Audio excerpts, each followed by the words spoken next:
All right, so I was thinking about this, right? I saw a post yesterday where someone asked a question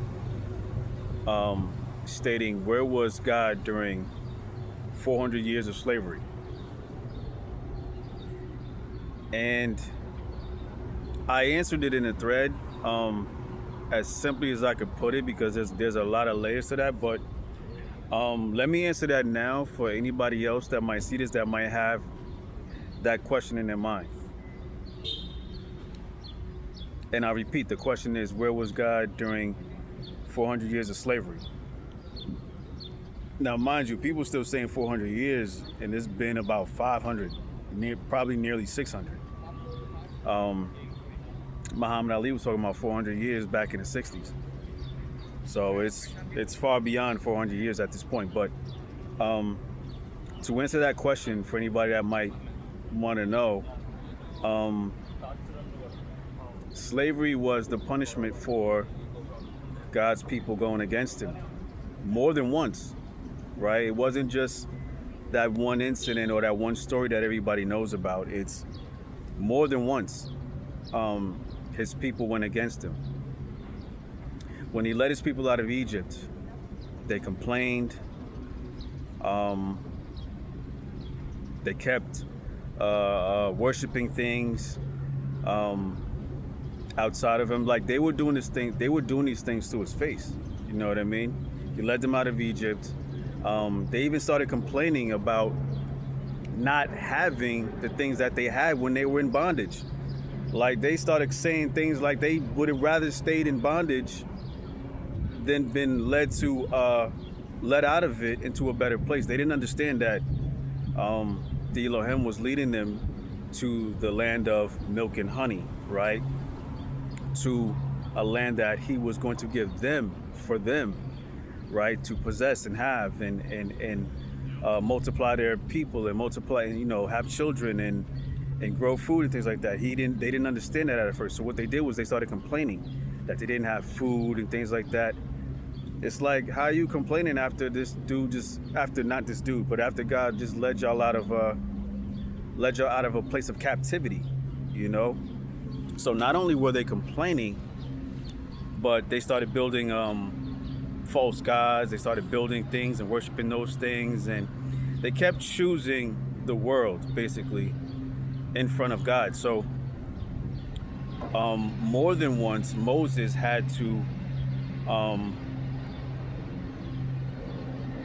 ask God to have mercy on them because the Elohim was going to kill his own people more than once. He was going to get rid of them. He had got tired of it. He pushed them. In the scripture it says God was pushed to anger, right, because of his people.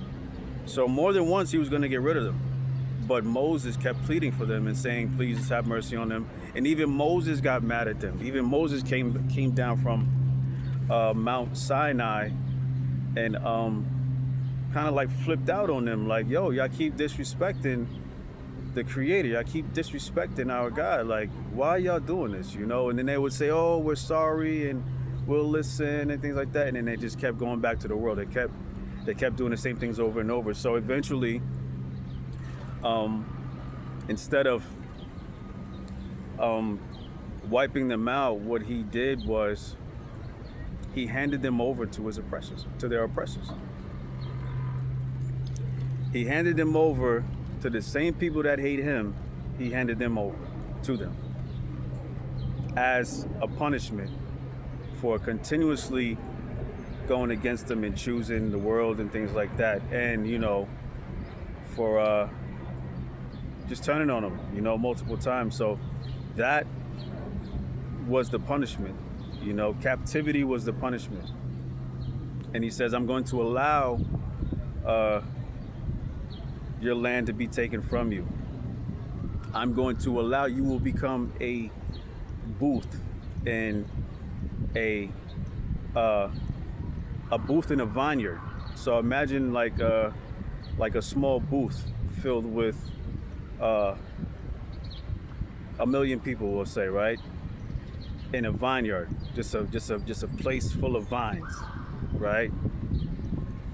and they're just a small booth, right? So that was the point of slavery or captivity.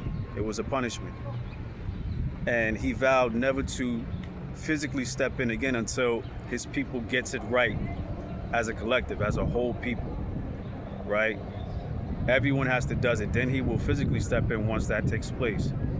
Other than that, if they don't get it right, eventually he's going to step in anyway. And, you know, he says that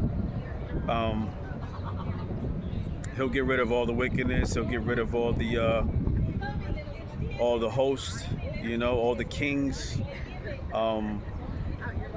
that behave in a wicked way, you know, the ones in the high places that behave in a wicked way and, you know, make people depressed and things like that. So he explains this, man. He explains this. He says the world would not rise again after the next time. He said that after he destroys the world again, it won't rise again. He says that the first time he destroyed it by water, this time he's going to destroy it by fire, and the earth will not rise again. Basically, what he's saying is there's no coming back from the next time he does it. So I hope that answers your questions.